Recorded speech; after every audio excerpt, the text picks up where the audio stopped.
Our next guest is certainly a baseball legend in the truest sense of the word. He played more games as a New York Yankee than any other person to ever wear the pinstripes, an amazing total of 2,401 games. This man is also now a sportscaster and the man behind this video right here, Play Ball with Mickey Mantle. Folks, please welcome Mickey Mantle. Hey, Mickey, how you doing? Nice to see you again. Come on over here. Thank you. Right there.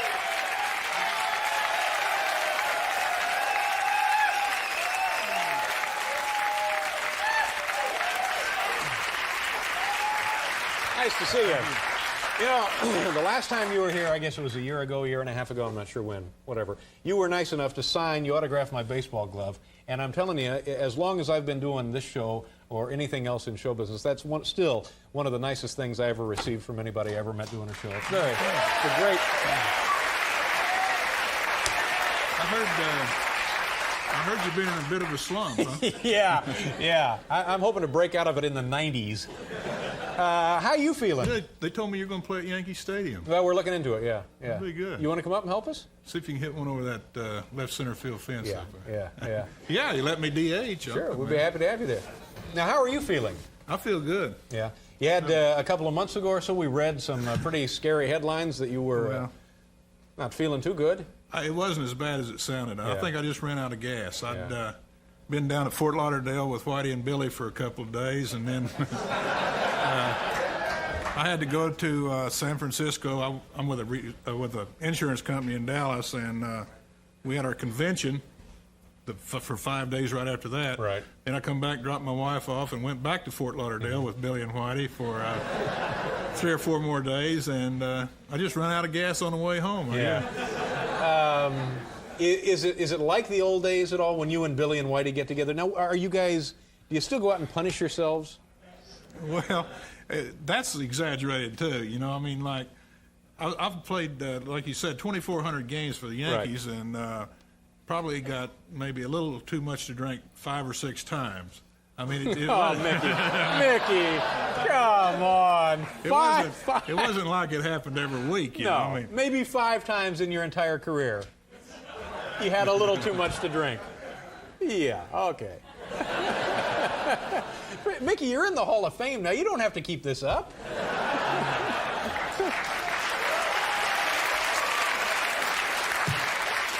That's right. When we first came up, Whitey and I and Billy all come up about the same time, and I can remember that Allie Reynolds, the old guys, you know, like Reynolds and Bauer and Woodling, Lopat, even Yogi, you know, some of them say, you guys better slow down, you know, you're burning the candle at both ends, you're not going to last very long. Yeah. And Whitey and I went in the Hall of Fame together, and he won more games than anybody, and I played more games as a Yankee than anybody. Yeah, so. Yeah. You had a very long career, but you finished at an early age, early comparatively speaking to what players play to these days, right? Well, I don't know if you read my book or not, but I have a book out, and if there's any moral to it, it's for kids to take good care of themselves, you know, because I say in the book, if you know, like Willie Mays and Hank Aaron and Pete Rose, Stan Musial, all those guys that are up at the top in the statistics for lifetime are guys that took care of themselves. Yeah. I retired when I was 36 years old, but I was over the hill probably when I was 33. So do you ever get the sense that looking back on it now that maybe, of course they didn't have the DH rule then, did they, when you retired? But that would have prolonged the career, certainly, huh? Well, no, I wouldn't have kept playing. Really? I was through.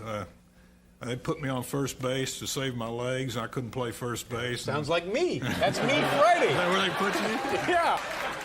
Just don't embarrass the team. That's what I'm doing on first. But now, when you guys would you be on the road, you and Billy Martin and Whitey Ford, and you would have like a game that you weren't going to play, or maybe you were off a day, or I mean, would you ever go out and get crazy? I mean, tell us about one of those 5 occasions, Mickey.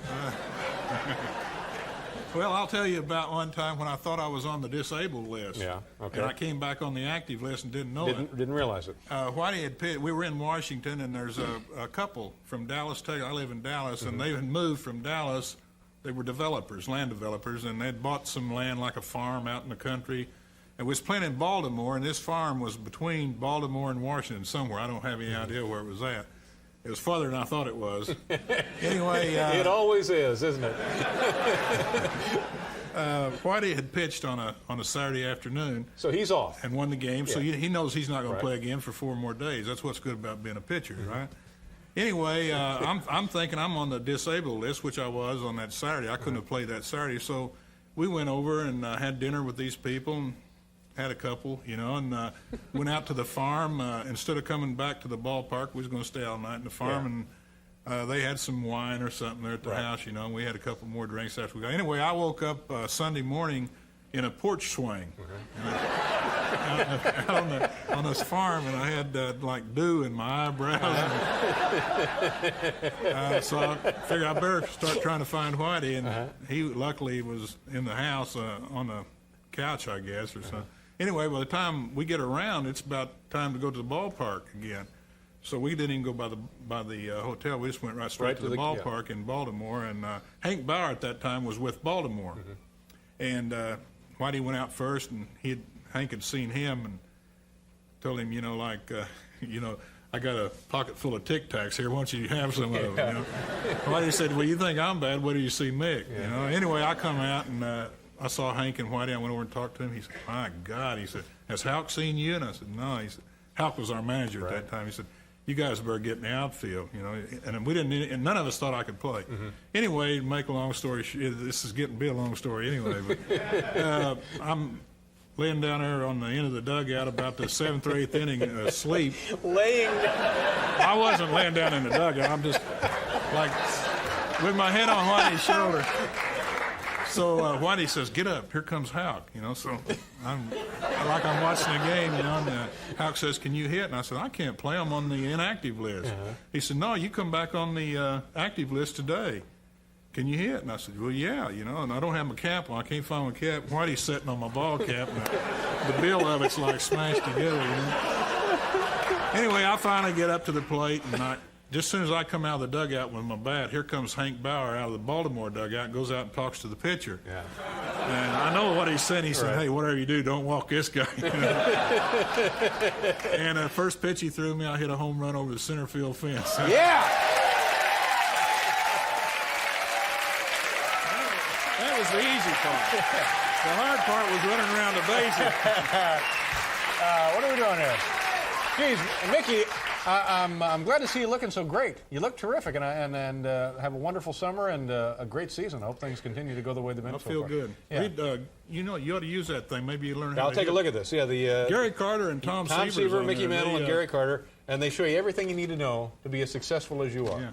Yeah. Or what to do when you wake up on the front porch. We'll be right back, folks, with Jimmy Fun.